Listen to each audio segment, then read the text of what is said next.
Okay, hello and welcome to Confessions of a Reformer. I'm so glad you guys are here. As you know, I've been on a journey in the deconstruction space. I've got a special guest here today. I want to just keep this intro nice and brief so we can just get right into it. But this is somebody that I found along my journey of processing things in the church and Christianity and religion, and her ability to articulate these things, the level of competency and intelligence that she's bringing, I think the integrity and the nuance that she brings, I'm just so impressed and blown away by this person. She is a thought leader. She is going to freak you out, I'm sure, going to blow your minds, however it is you experience this. So I'm excited. I'm going to introduce you guys to her, but real quick, before we get into this, I just want to remind you, every guest I have on my podcast, I tell them they have permission to say whatever they want to say.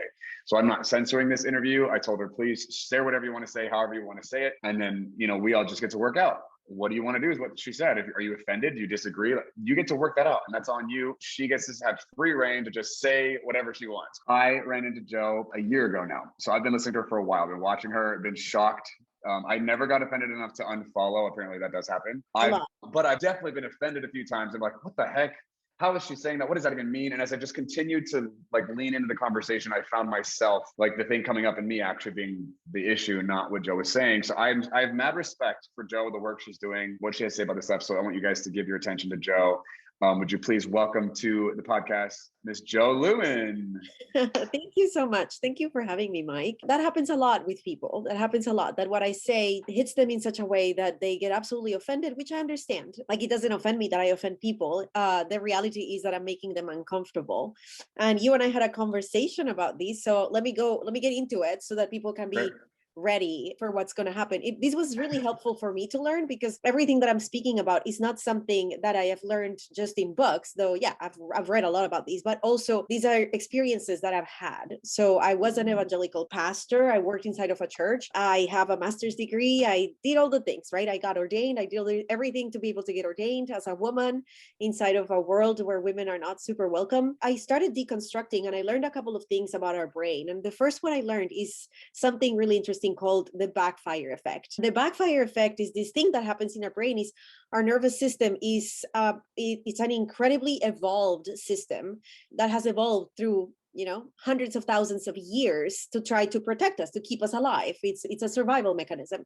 So the backfire effect is this thing that when you are confronted with information that challenges your reality, that challenges your entire belief system, that challenges deeply held beliefs, your nervous system responds to that in the same way that it would to the threat of a bear attacking you. The part of the brain that is in charge of logic, the part of the brain that is in charge of making decisions, of rational thinking, shuts down completely. And you just want to defend this belief. You think that you're being attacked personally, not your belief, but you personally. So you stop actually listening to the person that is talking to you, and your brain is just saying defend yourself. And so you start doubling down on these beliefs without really considering whether they are helpful or true, or what the other person, you're not considering what the other person is saying. When you've been raised inside of a theology that has taught you that everything outside of that theology is bad or evil, the moment that somebody confronts you with how this theology can actually be harmful, your brain shuts down immediately. So there is a surge of adrenaline that goes through your body. There is a lot of things that happen all over your body. Even your stomach, your digestive system shuts down, and all you're thinking is, I need to defend my beliefs. So that keeps you from being able to actually learn new information. Changing our mind is a good thing. Being able to have the ability to listen to new information without being activated is a good thing. I learned too that it takes 90 seconds for this reaction to move through your body if you're able to stop trying to defend yourself. So sometimes when I do work with different people or different organizations, and I can notice that people are getting very uncomfortable with what I'm saying, I can notice that their backfire effect has been activated. I take a 90-second break. I say, hey, or a 5-minute break. I say, hey, let's take a 5-minute break. Let's play a game. And a way to switch your brain is to start asking questions about colors, or your favorite food, or what are smells that you like. Because when you start thinking about the smells that you like, or the foods that you like, you start actually activating your rational part of the brain again. So you're basically tricking your brain into listening again. And you have to do that every time you're having conversations with people that you don't necessarily see eye to eye with. So this was helpful for me, not just in regards to deconstructing my faith, but this has been helpful for me in regards to having conversations with people, in regards to, I spent 6 weeks in Turkey and sitting down with Muslim people and listening to them after a lifetime of being told that Muslim people were dangerous. And I learned so much, and it was so beautiful. And this is helpful Wow. for me in meeting with my children. I know that they are activated. So I ask him, it's really cute. Doing it with children is really cute. When you ask him, I forgot, what's your favorite color again? What's your favorite smell? And you start talking about your favorite smell. And when they are completely activated, people call that tantrums, but it's just their nervous system is fully activated. You can see their nervous system calm down slowly instead of doubling down and being like, why are you screaming? Why are you screaming? They're screaming because they're activated. Their brain isn't even thinking, and their brain is Wow. not fully developed. So it's even worse. So that was the first thing I learned, the backfire effect. And that was helpful. So be mindful of that as I am going to share things that might just feel really uncomfortable for you. I'm taking notes already as you're talking, but when we chat, so you guys, I met Joe in person a couple of months ago when I first moved to Nashville. She came out and did an event, and just by way of whatever, we got to connect. We talked about this. You told me, when you said this to me, I've noticed already, like on social media, in conversations, this very thing. I'm like, oh my God, this is so true. And we already observed the cause and effect of this. We just didn't have understanding, but this is absolutely going on. When you see the debates online, people are just reacting from that place and fighting, and no one's listening to each other. They're just like hitting each other from their own survival. Totally. I see that. It's so barbaric and absurd. We're not being constructive or actually taking ground anyway. So that was so helpful to know. You also mentioned when we talked about this, that when people are in that state and you're trying to give them, this for an idea, they actually double down on the beliefs they're defending, right? And I was like, oh my gosh, you're right. That's so true. That just blew my mind. Anyway, sorry. I just wanted to chime that in. Imagine if we all knew that about ourselves too. If we could just say, hey, actually, I'm really activated right now. I'm not listening to you anymore. Like how our relationships would be just so much better if we were aware. And I'm sure that you can feel it. If you pay enough attention, you can feel the surge of adrenaline. You can feel your body changing. You can feel your brain shutting down. Your face starts getting flushed. You get a lot of blood that just moves. You feel all these things if you pay attention. If you are aware of neurochemistry and neuroscience, it's so helpful. And I try to teach my kids too. But the other thing I learned about is the reticular activating system. It's kind of a filter. So thoughts coming to your brain, or new ideas coming to your brain, somebody's sharing new ideas with you. And if they are against everything that you've ever believed, basically your brain grabs them and discards them as a protection mechanism. You believe that all people, for instance, I'm going to give you one example that was something for me. I was told that gay people were depraved, for instance, growing up. And I believe that because I was told that, which is really interesting as a bisexual person, because you have this self-hatred that is there. And you're like, there is this depravity inside of me. And then any information that contradicted that. So when I saw gay couples that were loving and respectful, and I was seeing things that I was like, this is not what I've been told, my brain discarded that. It just takes it and goes, oh, that's not real. That's not happening. When you are presented with information that challenges, like actively challenges what you've been told is absolute truth, your brain, as a mechanism of protection, not because you're bad or anything like that, is going to just discard it. Like, nope, that's not true, period. And you see that happen a lot in the political debates too, right? You see people, when you say socialism is great, for instance, I don't think socialism is great or bad, it's just a system. But you say something about socialism working and people are like, nope, discard it, like absolutely discard it, because we've been so conditioned to believe that only capitalism is good, only capitalism works. And so when we say, like, look at how capitalism is actually hurting people, people also go, nope, discard it. So we have to be aware of that, to be able to have important conversations and to be able to move the world toward what I call heaven on earth, which is a place where everybody has access to be able to expand into the most authentic version of themselves, or what I call the Christ. Wow, I love it. Oh gosh, I hope we get into that today. Okay, so super helpful, Joe. Thanks for explaining that. I think that's a great context for moving forward from here, just because of how contrasted some of what you're going to say is going to be from a lot of the people who listen to my podcast or where they're coming from. So you guys, just like little warning there, like, Joe, I'm hoping Joe like hits you in a way that you're like, what the? And that you get to work through that reticular activating system and the backfire effect. Get to sort through this and genuinely like get past that and listen. Is what she's saying valid? Does she have something worthwhile in this that you actually could benefit from and would bring wholeness and constructive contribution to your world? So Joe, for context, I know you've told your story probably so many times, but for the sake of this new audience here, I'd love for them to get to hear some of your story. I know you can kind of highlight the things that you feel like are relevant, moving forward with where we're going, but just, yeah, who are you? How'd you get into this work? What was that journey like? What were you like noticing? What kind of problems did you recognize? Why did you end up in the work you're doing now?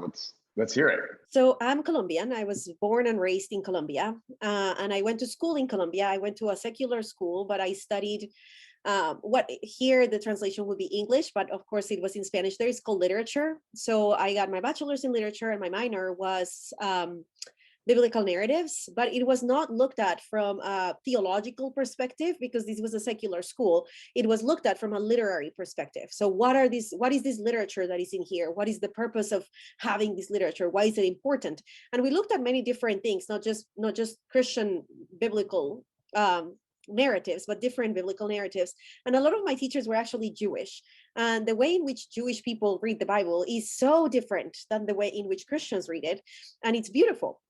So from the moment that I was already in school getting my bachelor's, I was learning to read the Bible with a little bit of a different lens. I wasn't reading it to find the word of God in it.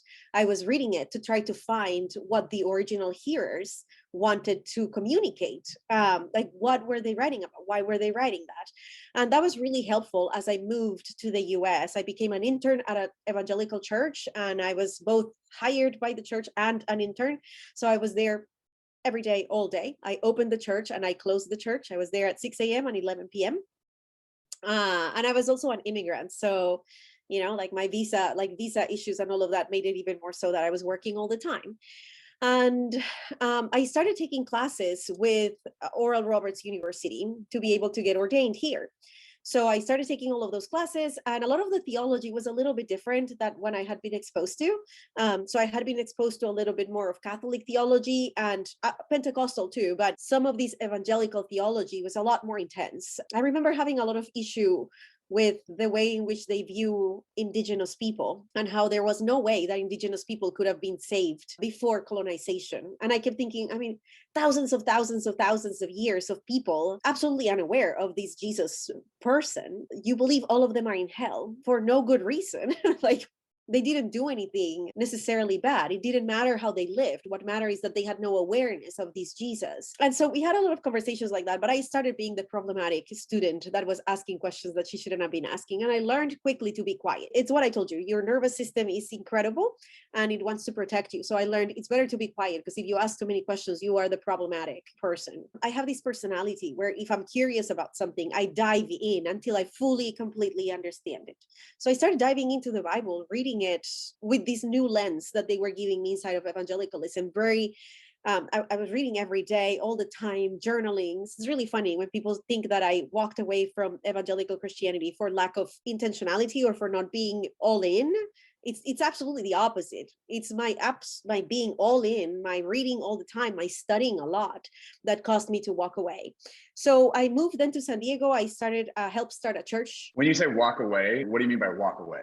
I walked away from evangelical Christianity. It meant that moved to San Diego, helped plant a church. I was being exploited in that church, just like I was being exploited in the church as an intern, working a lot, not getting paid enough. At my highest, I was getting paid $700 a month, and I was working 60 hours a week. I have a master's degree, mind you not, in ministry and theology from Leuhman Nazarene University. I was a good asset. I was a huge asset for this church. And I was getting paid $700 a month. I'm being told that I should be grateful that I was getting paid, because most people work in ministry for free. And I was just so lucky that I was getting the $700. My husband was also working for the church, getting paid about $2,000 a month for full-time work as well as an ordained pastor. $2,700 a month for a couple. And we didn't have insurance. We didn't go to the doctor for 10 years because we couldn't afford it. We were working all the time and being told that we weren't doing enough. A lot of toxic ideologies about who we were, about who people were. I kept asking, because my work inside of the church in Las Vegas and in San Diego involved a lot of community work. And I kept asking, why don't we use more of our budget to be able to do more community work? And the answer was always, well, if we are not converting them to Christianity, which they call saving them, I don't believe that that's saving people anymore. If we don't convert them to Christianity, then it doesn't matter that we help them in life. Like they'll just end up in hell, but having had a better life.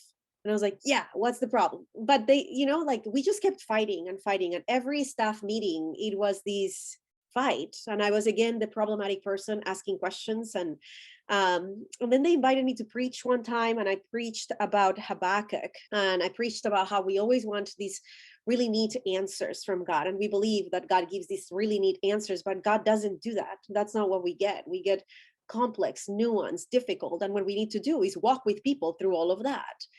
And the pastor didn't like that. And so things kept just getting more and more like we could just butting heads until I said, okay, I have to leave. And when I said I had to leave, he said, no, you can't. God hasn't told me that you can leave. And without my approval, you would be in rebellion because God put you under like I am your spiritual leader. So, that was hard. And we kept talking to him. And finally he said, okay, after 7 months of telling him, like, we have to go. And this was after years of telling him we're not happy. He finally said, okay, you can go, but don't do anything stupid. And I won't either. We didn't know what he meant by that. He then told us that we were not allowed to talk. He didn't tell us directly. He had somebody else tell us that we were not allowed to talk to anybody from the church. And he told the church that we didn't want anybody to talk to us. I'm an immigrant. This is my entire life is church. I've been in the States for 10 years and all I've done is work for churches and do church work. So my entire community was gone and I was demonized. He told people that we were just disgruntled employees that didn't like to get paid so little, but we should have just been more clear. We were. So it was just so ugly. And I was treated with contempt. My husband and I were treated with contempt. We were treated like we were, at the time I used this language, I wouldn't use it now, but I was treated like I was a leper that nobody should touch. And if they touched me, they would be contaminated too. They would be the unclean ones. And I kept thinking, but Jesus touched the lepers. Why don't you use that language now? Well, because I think that we use that language without understanding what leprosy is. So I am more cautious, but the language of being unclean, the language of we treat some people as unclean and then we don't want to touch them. And I have I preach an entire sermon on what leprosy is and how we have spiritual leprosy too. But that's a whole entire subject.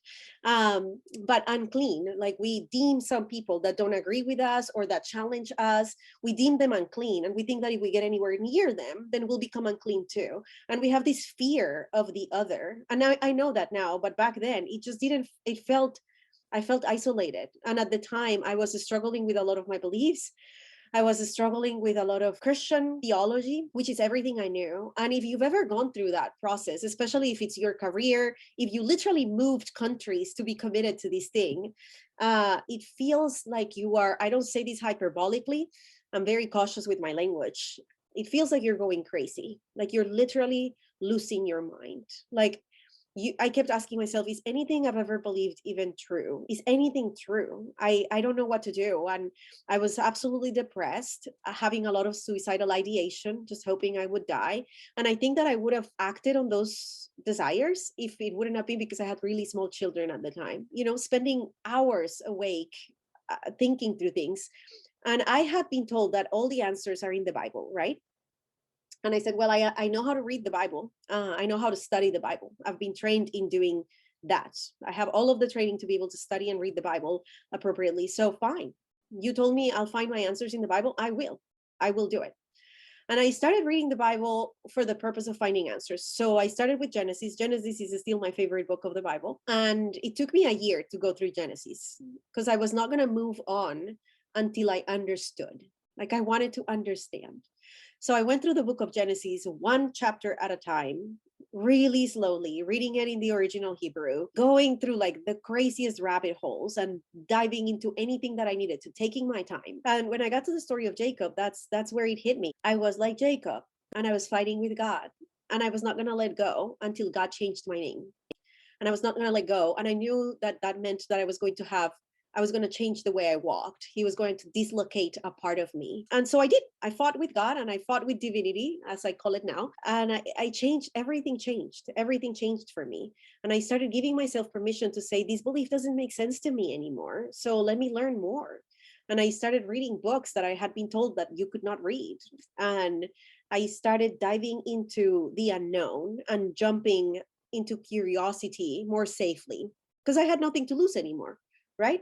Like my community was gone, my career was gone, everything was gone. So that having nothing to lose is sometimes a gift too, because I could give myself permission to do whatever I wanted.